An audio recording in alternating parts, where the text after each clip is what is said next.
you're making carnitas today, this is one package. In each package of pork tenderloin, you get 2, or you would use a small piece of butt or shoulder of pork.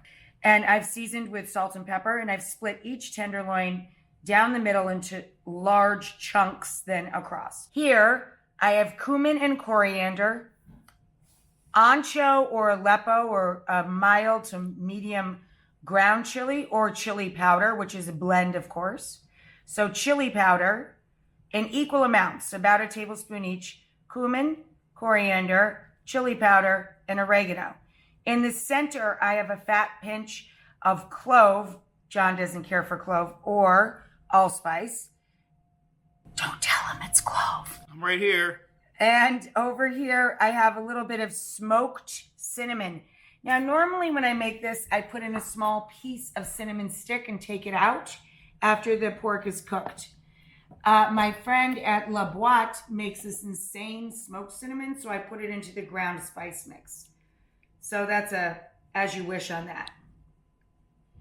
And now we're going to evenly distribute all of this spice over all of our pork and rub it in with our hands.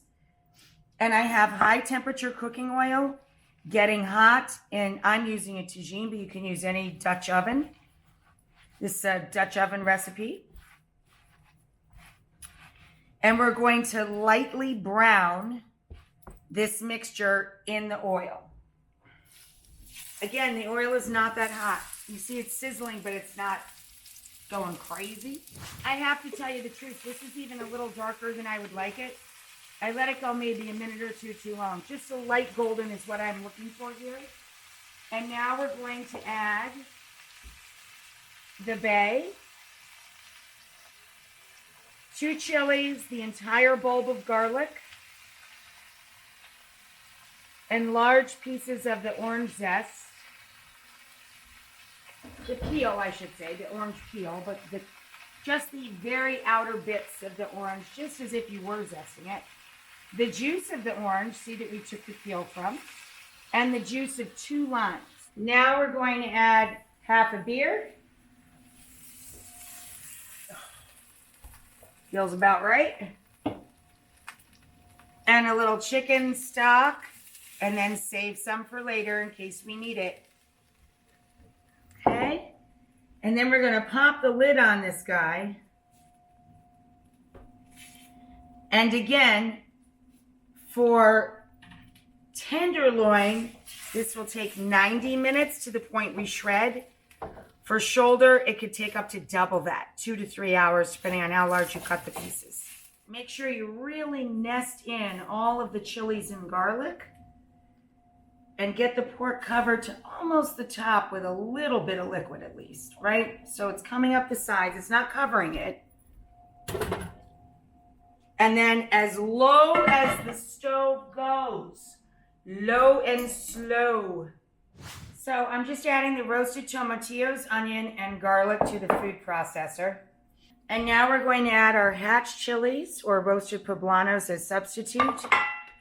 A little cilantro, our cumin and oregano,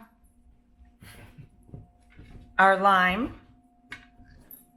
Hi, Bella. And a little squirt of agave. And that's it. Push on. Let it go until smooth. You can see these large pieces here. I'm breaking them down with the side of tongs. So I'm placing the carnitas and as much or as little juice as you like onto a baking sheet and as close as you can get to a single layer so it gets nice and crunchy up on top. I only have a little excess juice, which I'll just drizzle over it when it comes out of the oven. So see, the top gets nice and brown and crispy. Now we're gonna add lime juice again.